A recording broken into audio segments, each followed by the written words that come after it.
नमस्कार, मैं हूं आशुतोष और आप देख रहे हैं टेलीकास्ट न्यूज। इंडी गठबंधन में जो है विवाद थमने का नाम नहीं ले रहा है।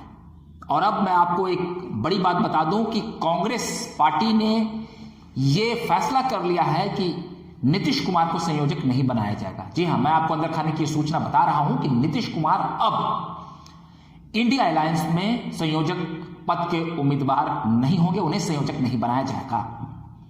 कांग्रेस ने यह फैसला किया है कि एक ग्रीवांसेस कमेटी बनाई जाएगी जिसके अध्यक्ष पद पर कांग्रेस के वरिष्ठ नेता जयराम रमेश को बिठाया जाएगा। जी हां, ग्रीवांस कमेटी मतलब कि जितनी भी घटक दलें हैं इस इंडिया गठबंधन में, कांग्रेस उसकी अगुवाई तो कर ही रही है और करेगी। निश्चित तौर पर वो राष्ट्रीय पार्टी है, वो एक ग्रीवांस कमेटी बनाएगी। मतलब किसी को अगर कोई आपत्ति है या कोई उन्हें बात अपनी कहनी है या वो कुछ चाहते हैं या उनके तरफ से कोई सुझाव है या वो इस संगठन को और धार देने के लिए या इस संगठन की मजबूती के लिए कुछ और नए उपाय करना चाहते हैं, तो वो ग्रीवांसेस कमेटी में अपनी बात रख सकते हैं। तो अब यह तय हो चला है अंदर खाने से कि नीतीश कुमार संयोजक नहीं बनाए जाएंगे। क्यों नहीं बनाए जाएंगे ये बात आप समझ लीजिए। देखिए, हाल के दिनों में नीतीश कुमार का तेवर जिस तरह से रहा है उससे ये कयास उठने लगे कि क्या वो फिर से गठबंधन तोड़ देंगे और वो एनडीए में चले जाएंगे। इसमें सबसे अहम कड़ी तब जुड़ी जब उन्होंने अपने राष्ट्रीय अध्यक्ष ललन सिंह की छुट्टी की। जी हां, ललन सिंह ही वो कड़ी थे जिन्होंने पिछली बार 2022 में एनडीए से जदयू का नाता तोड़ने में अपनी अहम भूमिका निभाई थी और उसके बाद से बिहार में महागठबंधन के साथ जदयू जुड़ गई और जो अब इंडिया अलायंस का स्वरूप ले चला है।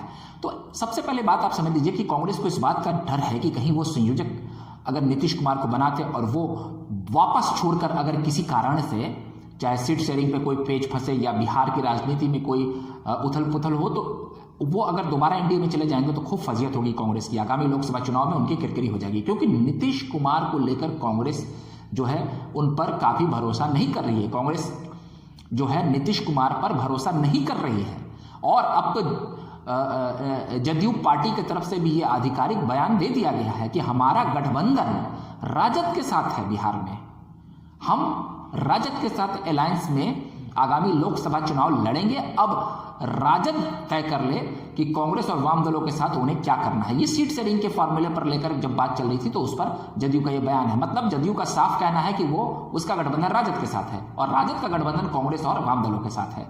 यही वजह है कि बिहार में नीतीश कुमार की पार्टी ने कभी भी कांग्रेस को तवज्जो नहीं दिया। अब राष्ट्रीय राजनीति की अगर हम बात करें तो यहां पर कांग्रेस भी नीतीश कुमार को तवज्जो नहीं दे रही है। राष्ट्रीय राजनीति में अभी आगामी लोकसभा चुनाव को मजबूती से लड़ना है, लेकिन जिस तरीके से इंडिया गठबंधन के भीतर जो एक बिखराहट का माहौल बन रहा है, जो गठबंधन बिखर रहा है, इससे उन्हें निश्चित तौर पर परेशानी हो रही होगी। तो जो अभी फिलहाल जो स्वरूप बनकर आया है उसमें आपने देखा कि किस तरीके से बिहार सरकार के एक मंत्री और जदयू के वरिष्ठ नेता विजय चौधरी ने भी ऐलान कर दिया है कि वो 17 सीटों पर तो चुनाव लड़ेंगे। अब बाकी के सीटों पर राजद तय कर ले कि किनको कितना सीट देना है। पिछली बैठक जो दिल्ली में कांग्रेस के वरिष्ठ नेता और जो कांग्रेस ने एक नेशनल कमेटी बनाई है उसके अध्यक्ष मुकुल वासनिक जो है, इसमें 5 लोग हैं, तो जिसमें मुकुल वासनिक की अध्यक्षता में एक बैठक हुई उनके आवास पर दिल्ली में। वहां राजद और कांग्रेस के प्रदेश इकाई के नेता मौजूद थे, कांग्रेस के प्रदेश अध्यक्ष अखिलेश सिंह, जबकि और राजद की तरफ से मनोज झा भी मौजूद थे। तो वहां पर भी जदयू का कोई नुमाइंदा नहीं था, मतलब जदयू पार्टी से कोई नहीं गया था। इससे आप समझ सकते हैं कि जदयू अब किस रूप में आ रही है। मैं आपको बता दूं, अगर 13 में भी जब नीतीश कुमार ने एनडीए से नाता तोड़ा या और वो चले गए, उसके बाद जब उन्होंने 17 में जब फिर दोबारा महागठबंधन से रिश्ता तोड़कर जब वो एनडीए में चले आए या फिर 22 में जब उन्होंने एनडीए से रिश्ता तोड़ा, तो किस तरह का नीतीश कुमार का स्वरूप रहता है। उनका स्वरूप ये रहता है कि वो जिस गठबंधन में है उस गठबंधन से बातचीत छोड़ देते हैं, उनके नेताओं पर हमलावर होते हैं, उनसे मिलना जुलना बंद कर देते हैं और अपनी विपक्षी पार्टी की तरफ भी हमला कम कर देते हैं। फिलहाल भी कुछ ऐसी स्थिति दिख रही है। नीतीश कुमार अपने गठबंधन के लोगों से मिलना जुलना बंद कर चुके हैं, राजद को भी ज्यादा तवज्जो नहीं दे रहे, कांग्रेस के बारे में भी अनाप शनाप उनकी पार्टी कह रही है और तो और वो बीजेपी पर भी हमलावर कम है। अब इस कड़ी में एक बात और स्पष्ट हो जाएगी, 22 जनवरी तक का आप इंतजार कर लीजिए। अगर 22 जनवरी को अयोध्या में अयोध्या के राम मंदिर का जो प्राण प्रतिष्ठा, उसमें अगर नीतीश कुमार चले जाते हैं तो इस बात पे पूरी तरीके से मुहर लग जाएगी कि अब वो एनडीए के पक्ष में खड़े होते दिख रहे हैं, क्योंकि पिछली बार जब वो G20 समिट में दिल्ली गए थे तो वहां पर कई और राज्यों के मुख्यमंत्री भी आ गए थे, तो वहां की बात आप छोड़ दीजिए। लेकिन इस बार तो अयोध्या का जो ये मसला है इसमें अब कांग्रेस ने इनकार कर दिया है।